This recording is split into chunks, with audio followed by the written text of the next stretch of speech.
Ladies and gentlemen, the captain has turned on the fasten seatbelt sign. If you haven't already done so, please make sure the volume of this podcast is set perfectly to your listening enjoyment.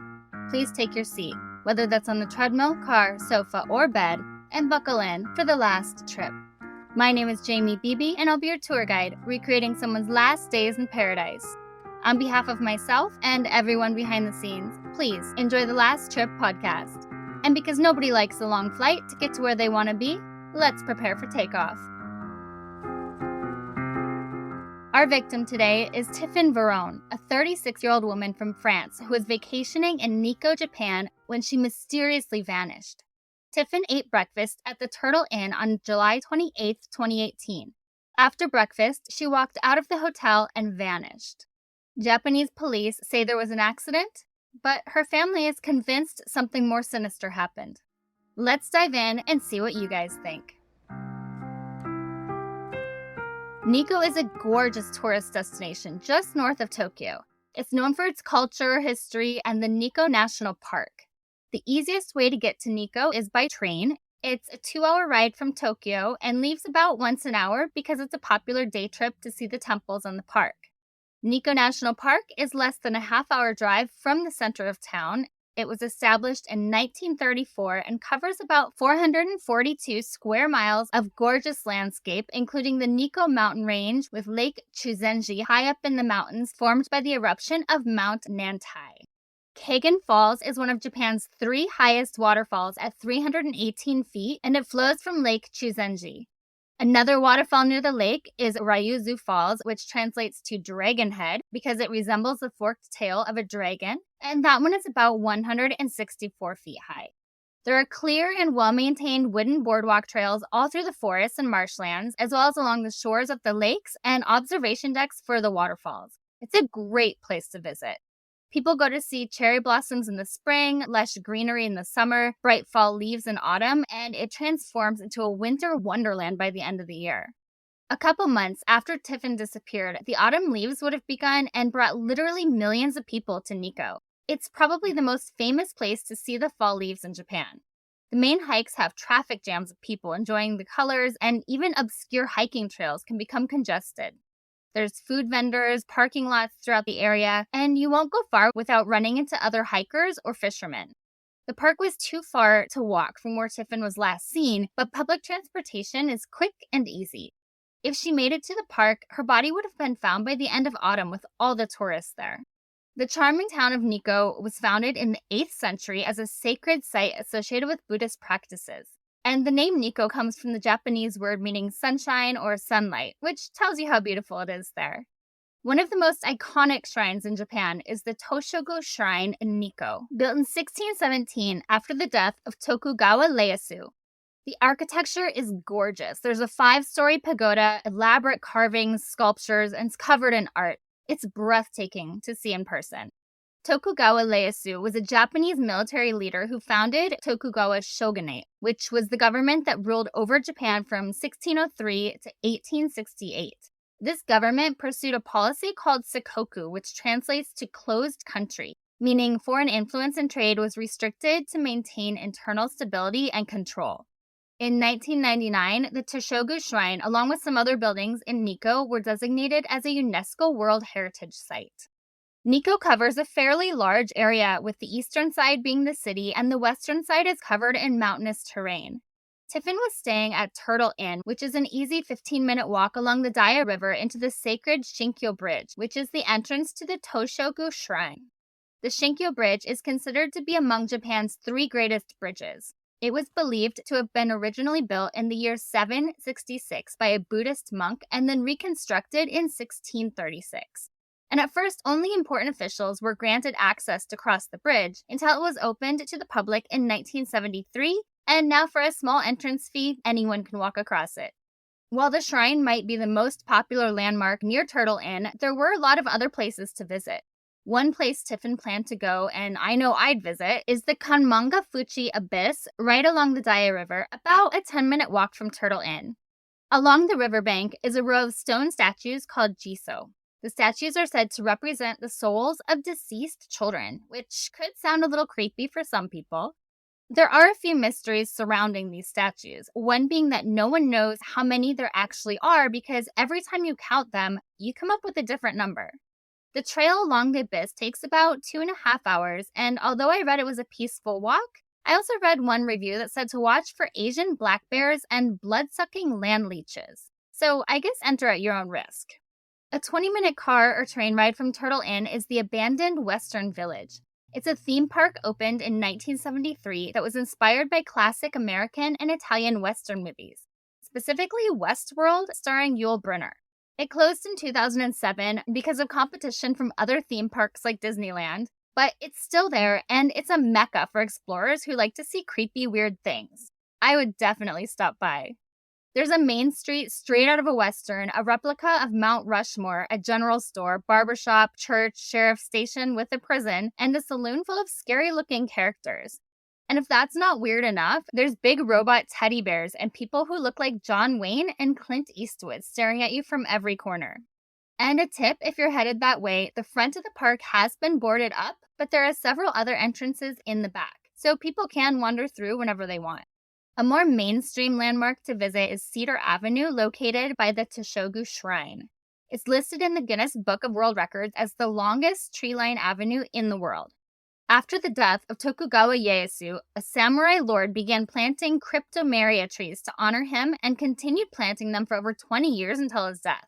So by 1648, 15,000 trees had been planted. Today, there are a little over 12,000 left because of vehicle exhaust emissions and development, so an average of 100 trees die each year. If we keep going in that direction, they'll all be gone in about 100 years. There's also Tobu World Square, another theme park, that has miniature replicas of famous landmarks and buildings from around the world, like the Eiffel Tower, Pyramids of Egypt, and the Taj Mahal. Accommodations in Nikko span all varieties and budgets. Some people opt for a hotel or resort, but to really experience the culture in the city, you can choose from ryokan, minshuku, or pension.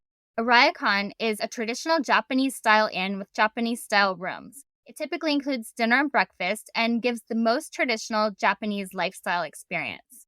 A minshuku is a Japanese-style bed and breakfast, and they're usually family-run and offer Japanese rooms with a meal or two included in the price. A pension is a lot like the minshuku, except they offer Western-style rooms, and they're found throughout the mountain resort towns and the countryside. One other option is a love hotel, which is kind of a short-stay hotel designed for couples seeking privacy. If you're from the US, you're probably imagining a seedy no-tell-motel type of thing, but it's a lot different in Japan. It's nothing illicit or scandalous, but rather a cultural norm for couples that just need that privacy. They're more like a super romantic spot to go for a few hours. They have theme rooms with elaborate decorations, there might be a jacuzzi in the room, some mood lighting, and sometimes even costumes to go with the theme of the room. The Turtle Inn is a small hotel that feels more like a pension with a mix of Japanese and Western-style rooms.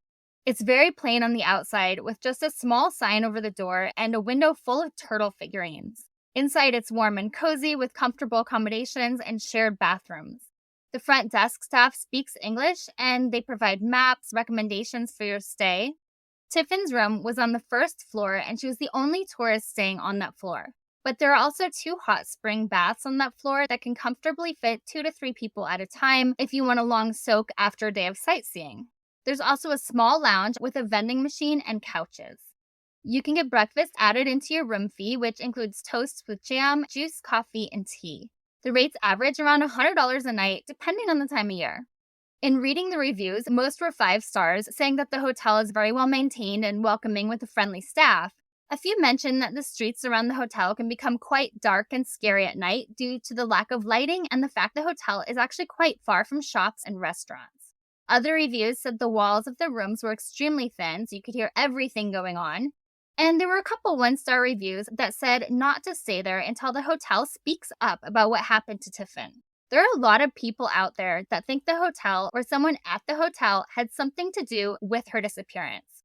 And we'll get to that shortly. According to statistics, the average person walks past 36 murderers in their lifetime. Oh my God, she was murdered. It was a murder? Unlike in Hollywood movies, they're not easy to spot. Where is she, buddy? Where is she? The devil made me turn her to ashes.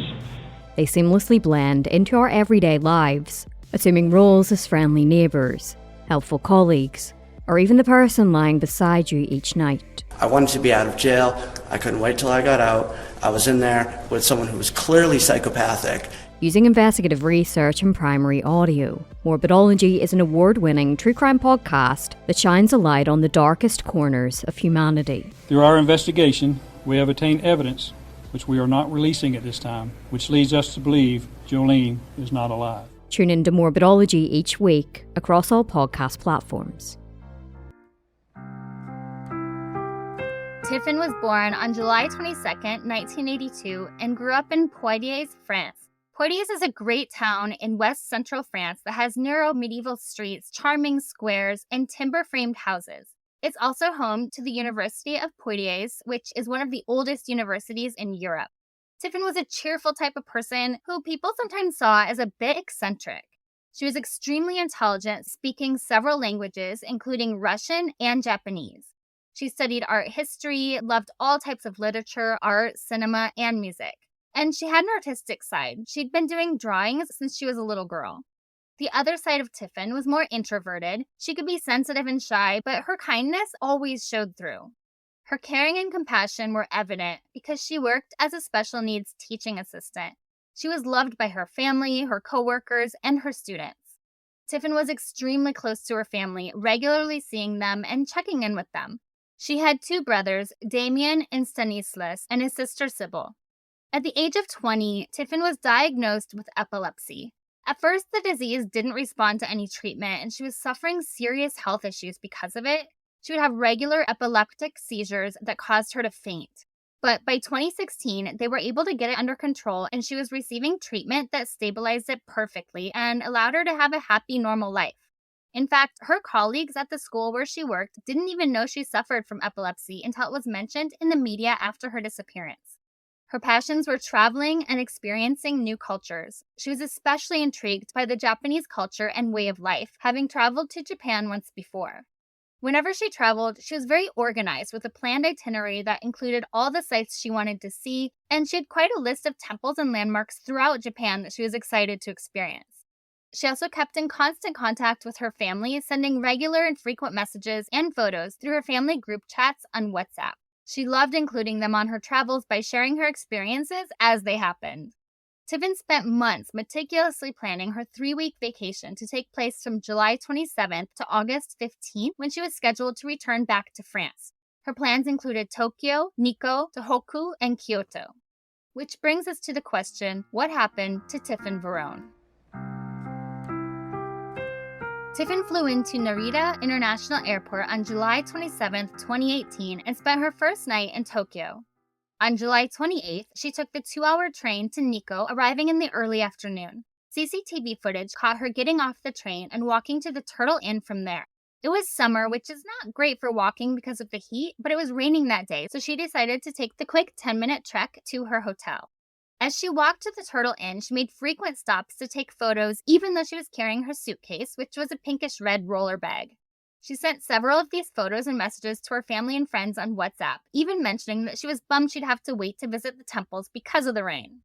One of her last messages said, "I arrived, it's raining, but tomorrow it's nice." One of the last photos she sent to her brother that day was of the Shinkyo Bridge in Nikko. She got to the Turtle Inn around 4 p.m. that afternoon and checked in for 2 nights. There's no record of what she did that evening, but I'm guessing she either had dinner at the hotel or ventured out to the shops and restaurants near the Shinkyo Bridge for a bite to eat. I know when I travel solo, I rarely go out at night because I want to get up early and explore all day, and I'm guessing she was the same way. The day Tiphaine went missing, July 29th, the rain had stopped. She got up, left her room around 8:30 in the morning, went to the dining area of the hotel for breakfast. She exchanged a few words with a German couple and a French couple nearby. Just a quick chat about the day, the weather, normal things. There was also a Japanese person staying at the hotel that happened to snap a photo. Later, she realized Tiphaine was in the background. As far as we know, this is the very last confirmed photo and sighting of Tiphaine. The manager of the inn testified that she left the hotel at 10 a.m. to sightsee as she had planned for the day. He said as she was leaving, he told her to be careful, which, knowing what we know now, are very ominous words. He said she left on foot but wasn't dressed for a full hike. She was just in casual clothes, carrying a small shoulder bag that contained her wallet, phone, and possibly a laptop. But here's where things start to get a little weird. The manager of the hotel said she left at 10 a.m., but her phone was logged into the hotel's Wi-Fi until 11:40 a.m. There are any number of reasons for this. Maybe the hotel manager was just wrong about the time. Maybe she did leave at 10, but forgot her phone, went back to get it, left again at 11:40 without anyone seeing her the second time. Or maybe she never left the hotel at all. Or maybe she left the hotel but stayed within reach of the Wi-Fi. Whatever the reason, there was never another confirmed sighting of Tiphaine after eating breakfast at the Turtle Inn on July 29th. Her family didn't receive any contact from her at all that day, so they were concerned immediately. On July 30th, the manager of the hotel noticed that Tiphaine hadn't checked out. Her luggage and all her things, including her epilepsy medicine and passport, were still in her room, as well as a note that listed all the places in the area she wanted to visit, which I thought was strange because if I was going out sightseeing for the day, I would have taken the list with me. The only things missing were what she had with her at breakfast the day before. The manager packed all her things up from her room and at 11 a.m. informed the police that Tiphaine was missing. I think it's kind of odd that he packed up her things and reported her missing so fast, but it is better to act fast with a missing persons case. On August 1st, the French embassy in Japan notified Tiphaine's family. Her family called all of the hospitals, thinking maybe she was hurt, but no one had a foreigner matching Tiphaine's description. Nikko police brought up the possibility of it being a kidnapping, which sounded the alarms. Both of her brothers and her sister went to Japan immediately to help search for Tiphaine. They arrived on August 4th, with their mother Anne joining them just a few days later. When they got there, the Nikko police picked them up from the airport, took them to a tourist spot near the river, showed them a scarf they found, said it belonged to Tiphaine, and that she had fallen into the river trying to pick it up. They told the family it was an accident and there would be no search, and that they should take her suitcase and go home. This is a totally different scenario than they were told on the phone, and police had no evidence to back any of this up. The family said it was not Tiphaine's scarf, there were no witnesses, there was no body, and they don't even know if she was by the river that day. There was no way her family was just going to take her suitcase and go home. They had every intention of finding out what really happened and where Tiphaine was. So they alerted the media and started the investigation themselves. Right away, they poked holes in all the theories the police had given them. First of all, police told them the river had been raging out of control that day because of the rain the day before.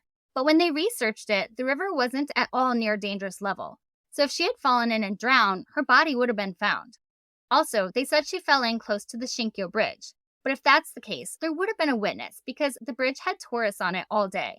Tourists were taking photos around the bridge, so if she was there, she could have been caught in the background, but no one came forward. And there were CCTV cameras all over that area, but none of them picked her up. Police also didn't look at the possibility that she left the area. The train station was only a 5 to 10 minute walk from the hotel, and from there, she could have gone anywhere. There was also a bus stop right next to the hotel that would have taken her to Lake Chuzenji, which was on Tiphaine's list of places to visit in Nikko. On top of all that, if the bus stop was close enough to the hotel and she was waiting for the bus, that could be the reason she was logged into the hotel's Wi-Fi until 11:40 a.m. Of course, they didn't get her phone records until later in the investigation and still haven't been able to get all of her phone records because of Japan's strict privacy laws. Tiphaine's family stayed in Japan and searched diligently for her, but by now many of the tourists who could have been witnesses had left the area. Most people go to Nikko for a day trip or at most 2 days just to visit points of interest. They don't pay much attention to other tourists, so they might not even realize they'd seen Tiphaine, because by the time the media got a hold of the story, they were long gone. Her family combed through the town looking for clues. They had a list of places she wanted to see, and they searched everywhere. Nikko has a lot of small roads leading to dead ends, private parking lots, hiking trails. Everything was searched, but there was no sign of Tiphaine. On August 10th, police and rescuers stepped up their efforts. 80 searchers were deployed searching for Tiphaine. They had gotten a report from a male tourist in his 70s, a mountain climber, that said he crossed paths with a foreign woman who was dressed casually and walking alone on a mountain trail between Mount Nakimushi and Kanmangafuchi Abyss on the afternoon she vanished. So that's where they concentrated their search. He said he was surprised to see her because of the typhoon, saying, "I did not think there were climbers other than myself due to the typhoon, so she left an impression and I remembered it." But there are a couple things that bother me about this sighting. For one, she wasn't dressed for a hike like that. Also, in one statement I read, he said she was wearing a dress, but she didn't leave the hotel in a dress. Also, the statement he gave wasn't very detailed. How close was he? Did he get a good look at her? Did they speak at all? What direction was she going?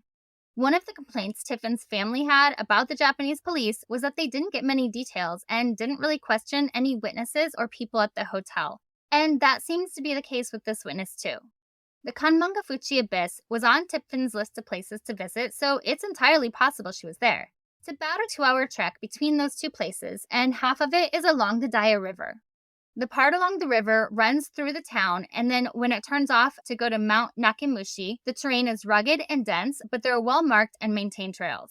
Much of it is a fairly well-traveled path, and there are also stops and landmarks along the way, like the onsen hot springs, so it's unusual that no one else came forward to say they saw her. The search involved helicopters, police dogs, drones, and many locals came out to help. But guys, this huge search turned up 0 clues. On August 13th, the police finally took the opportunity to examine Tiffaine's hotel room. And they actually invited her brother Damien to go with them. That would never happen in the United States. A family member witnessing and overseeing the investigation at a potential crime scene? No. Police sprayed the room with luminol to check for blood, and there was a large mark on the wall and spots on the bed that showed up. Damien said, on the wall, the very large, impressive splatters started from the bottom with a narrowing towards the base before spreading upwards, the highest point corresponding to my height. My impression of the blue splashes was that the point of impact came from below, as the spray was denser at the base and more scattered at the top. I also remembered that the policeman seemed surprised that these marks appeared. On the group of small dots that appeared on the bed, an officer performed a verification test. That is, they poured a liquid contained in a test tube over the blue spots on the bed. They concluded that it wasn't blood because the color didn't turn pink. The police officer was embarrassed to explain to me that it was probably a chemical reaction and not blood. On the other hand, no explanation was given for the wall and no test of the wall was done in front of me. And in fact, no samples were taken from the scene and nothing was sent to the laboratory for analysis. On August 21st, local police did another search, this time in and around the Daya River near Turtle Inn. They brought a team of 20 searchers, some in wetsuits, but again, not a single clue was found.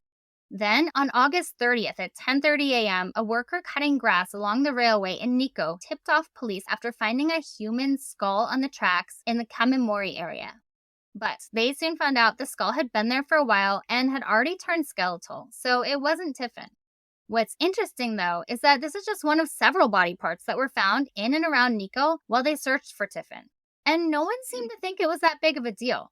Japan relies heavily on being a really safe place for tourists, so I think they have a tendency to sweep things like this under the rug for the media.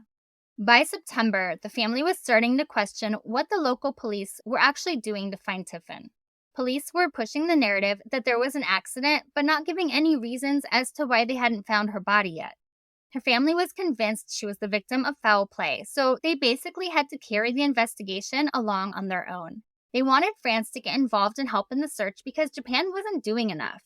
And on September 14th, an official preliminary investigation on the charges of kidnapping and unlawful confinement was initiated in France. The goal was to keep the investigation open and not just rule it as an accident and forget about it.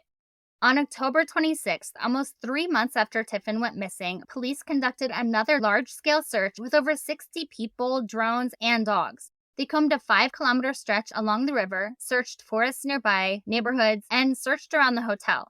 Again, not a single clue was found. On November 10th, an organized march and protest of more than 500 people took place in Poitiers. France was missing one of their own, and they wanted answers. At the end of 2018, Damien and Sybil traveled back to Japan again, where they met with police and the French embassy, but the investigation had stalled and there were no answers.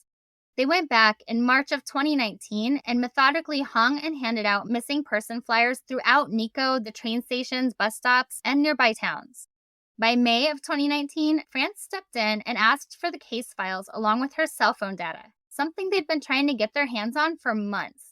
They did finally get the case files, but there was very little information, and what was there was lacking any details. Tiffaine's family hired their own expert crew, and another search mission was carried out with mountain rescue experts, but they still came back empty-handed. After this search, the family officially declared they did not believe Tiphaine was involved in any type of an accident. They told the media that the interrogations carried out by Japanese police were incomplete and contradictory to what they thought actually happened around the time Tiphaine left the hotel. The Verons had gotten the founder of Tiffaine's phone company to help them get at least some of her data. Using her Google Maps data and her GPS points, they tracked her locations from when she set foot in Japan up until 11:40 a.m. on the day she went missing, because that's the last time she was connected to Wi-Fi. The other thing they were able to learn was that in the early evening of July 29th, her phone was disabled forcefully, meaning the battery was taken out or the phone was destroyed somehow, rather than just being turned off or running out of batteries. This totally substantiated their claims of foul play. Also, in retracing her steps, her family noticed some sketchy things happening in the areas she was planning to visit. One place she planned to visit the day she went missing was the Takino Shrine. It's a really quiet spot in a less populated area where people go to pray for a successful marriage, pregnancy, or birth, and some people come in search of just more general luck. According to legend, if you throw a coin through the small hole on top of the torii gate at the entrance, you'll be blessed with good fortune, but you only get 3 tries, so aim carefully. When her family went, there was a warning sign about a fake guide who was trying to convince women to go with him. The sign was only in Japanese, and Tiphaine did speak Japanese, although I'm not sure if she could read it. The sign said, "Be careful, there is someone here who approaches women," with another one reporting frequent incidents. Now, this is normal in some parts of the world, but a warning sign like this is really rare in Japan. It's hard to believe it would be just a coincidence. Some sources also said women had been assaulted there by this person. When the Verons asked the police about it, they would only say the person from the signs was not in Nikko at that time.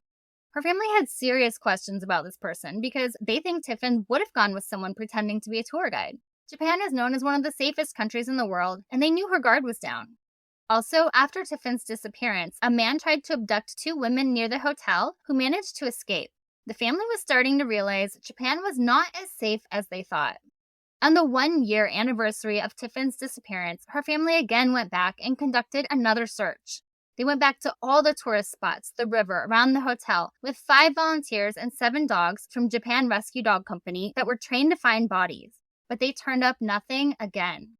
Because they searched so extensively so many times and found absolutely nothing, Tiffaine's family felt she'd been abducted and was maybe still alive.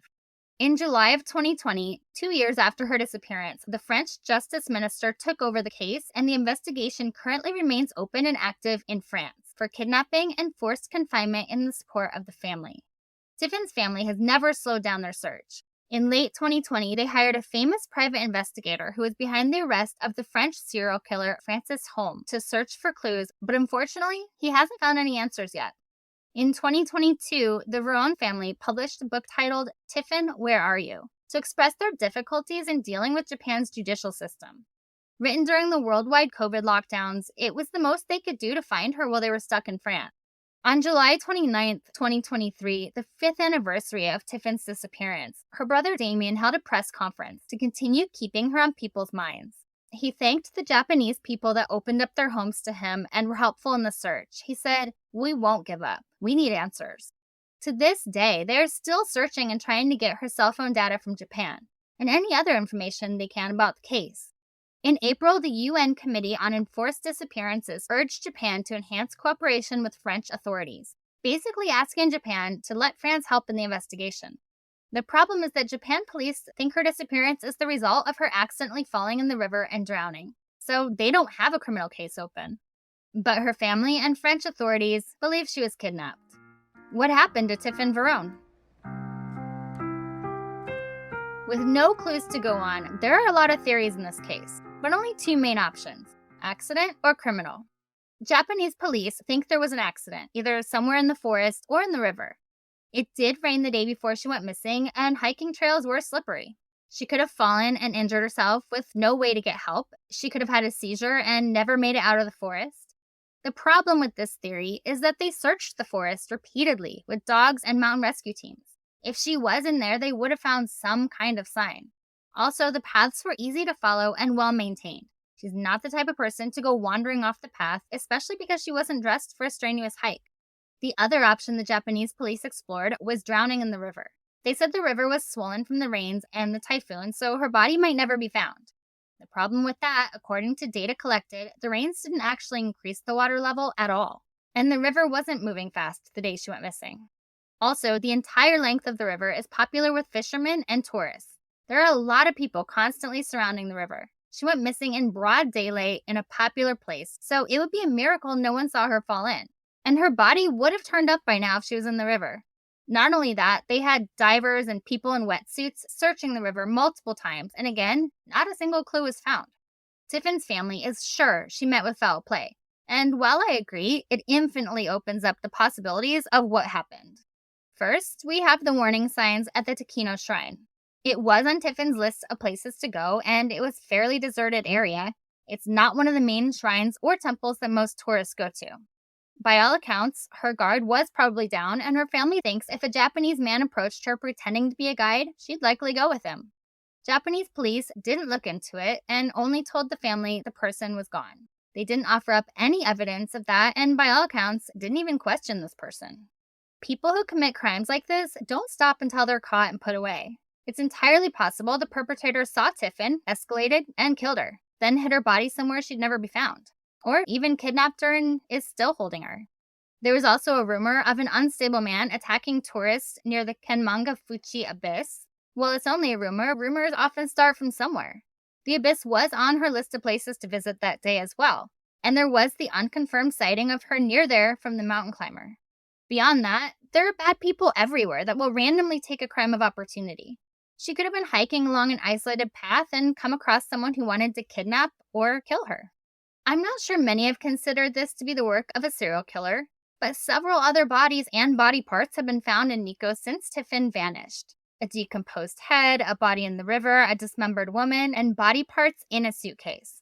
Surprisingly, the World Atlas ranks Japan as 4th in the world for countries with the most serial killers. And before you run and Google it, the United States takes first place by a landslide, followed distantly by Russia and the UK. Because of the number of bodies found and the number of serial killers in Japan, it could also give the impression of more than one serial killer operating in the area.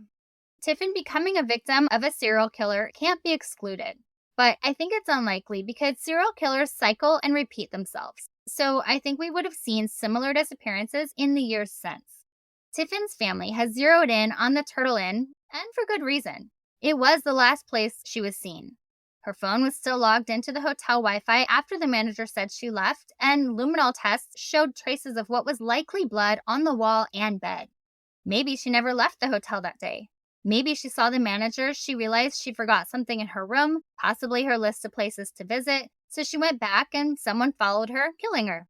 The walls were thin, but she was the only one staying in that part of the hotel. What if she had an accident in her room? The hotel manager saw her leave at 10 a.m., but she went back to her room unnoticed, had a seizure, hit her head or bit her tongue, which caused the blood splatter. The hotel manager went to clean the room later, found her, didn't know what to do, or was embarrassed or worried about the reputation of the hotel with a dead tourist. So he disposed of her body, cleaned the walls, broke and disposed of her phone, and the next day called the cops to report her missing. It's possible. Kidnapping is another theory favored by Tiphaine's family. In fact, they think she might be detained somewhere, still alive, and waiting to be found. She disappeared without a trace, and her phone was turned off in some type of unnatural way. The police turned this theory down because they said they checked if someone suspicious started buying feminine products for no reason, and they didn't find anyone. Although I'm pretty sure there are many other ways to look for a kidnapper. But I do think it would be difficult for her to have been kidnapped. She went missing in broad daylight, possibly while hiking. It would be really hard to get someone struggling or possibly unconscious back to their vehicle from a hiking trail without being seen. And it's almost impossible to get a gun in Japan. So that limits the options on how to force her to be quiet and go with the kidnapper. She would have fought back. So if she was kidnapped, it was either well planned or they had more than one kidnapper. Either way, it would be extremely bold and risky, but not impossible. Between the two options of accident or criminal, I think with the time that has passed, it's more likely to be criminal. After everything I've told you, is Japan safe? My answer is yes, Japan is extremely safe. The World Population Review ranks Japan as the 9th safest country in the world in 2022. For context, the United States ranked 129th. For starters, Japan has one of the strictest gun control policies in the world. The availability of firearms is heavily restricted, and it's almost impossible to even get guns illegally. Of course, there are other weapons readily available, and in recent years, there have been several mass stabbings and arsons. But again, for context, the US averages more than 2 mass murders a day, and Japan has had about 15 mass murders in the last 20 years. Japanese society places a strong emphasis on social harmony, collective responsibility, and group cohesion. The cultural values of respect, politeness, and consideration for others is how they keep order and safety in public places.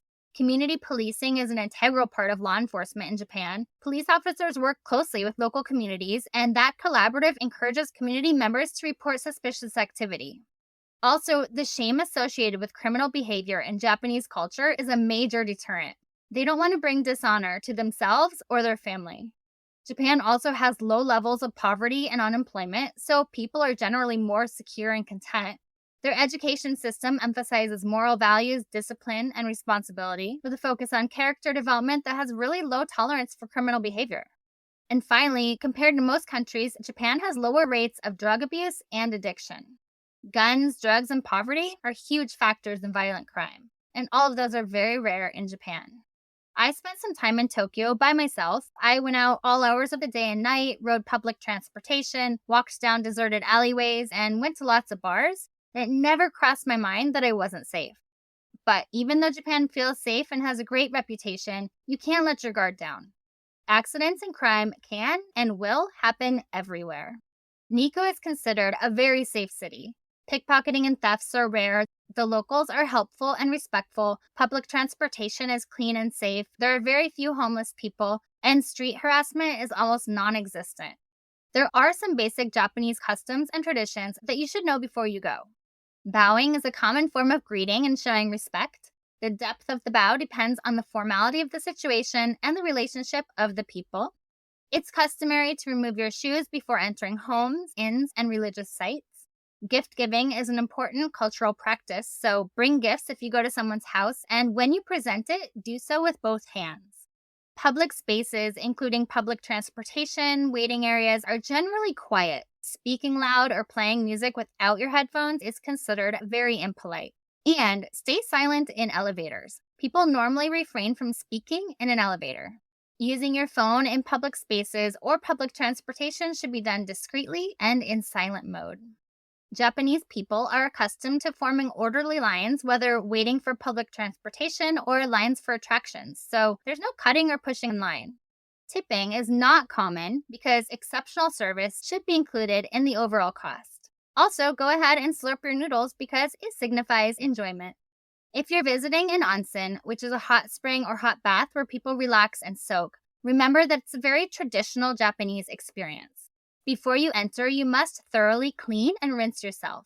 And for all my tattooed friends, you might not be allowed to visit because tattoos are associated with the Yakuza and organized crime. You might have issues entering onsen, beaches, pools, or gyms, but they do have tattoo-friendly alternatives that you can visit. And if you don't have too many, you can cover up your tattoos with foundation tape, which is applied over the tattoo like a sticker, and it should last for about a week. Japan is prone to natural disasters like earthquakes, typhoons, and tsunamis.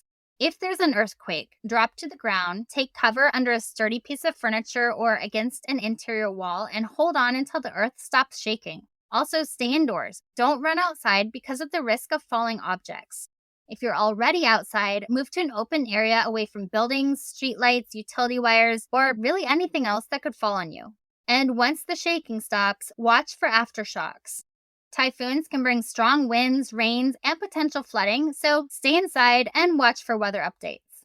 If there's a tsunami, which can happen after a big earthquake, don't wait for a warning because it might be too late. Immediately get away from the coast and move to higher ground.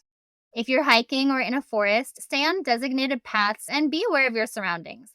Most animals avoid humans. The Japanese sirao is a goat antelope native to Japan, and they're generally not dangerous, but can be protective and get aggressive if they feel threatened.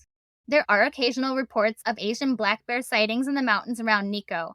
Attacks are rare, but most people carry bells to avoid surprising them. Snow monkeys inhabit the forest, but they're not typically aggressive. Wild boars are found in wooded areas and are generally shy, but can be aggressive if they feel threatened.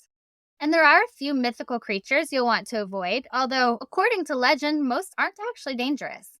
The tengu are a type of human bird creature that are super smart and know martial arts and can be troublemakers.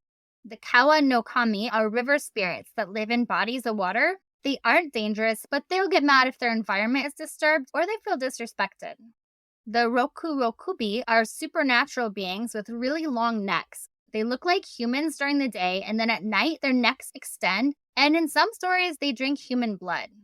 The jorogumo is a spider that can transform into a beautiful woman who captures and consumes humans. So maybe just stay off Tinder if you're in Japan. And then there's the Nopera bow, known as the faceless ghost. They aren't dangerous, but can be unsettling, probably because they don't have a face. But most of all, just remember, whenever you're traveling, always inform someone about your plans before going anywhere. Tell someone reliable where you're going and what you'll be doing and when to expect you back. And my number one tip to staying alive on vacation is to pay attention to your gut. If something doesn't feel right, it isn't. Tiphaine Veron was a 36-year-old woman from France who went missing in Japan just 2 days into her dream vacation. She was last seen eating breakfast at the Turtle Inn Hotel in Nikko, Japan on July 29, 2018. And since then, there's not been a single clue to her whereabouts. She is white with short brown hair, a medium build, and green or light brown eyes. She was wearing a small patterned top that was white with pink dots, beige Bermuda shorts, light pink patterned cloth tennis shoes, a blue rain poncho, and carrying a small shoulder bag. Her cell phone is also missing and was in a cell phone wallet case. Her family is actively searching for her, and they deserve answers. If you have any information, please contact the Nikko Police Station at 0288-530110 or email missing.tiphaineveron@gmail.com. And that's missing.tipaineveron@gmail.com. And finally, remember to leave a review and rate this podcast 5 stars if you like the show, or hell, even if you don't. But either way, feel free to let me know what you think. Please follow The Last Trip on Instagram at The Last Trip Crime Pod and subscribe on Patreon to support the show. You'll get extra research, videos, photos, and updates, and even learn more about my personal travels. That's patreon.com/thelasttrippodcast. I'm Jamie Beebe, bringing you your last trip and signing off until the next one. Thanks for listening.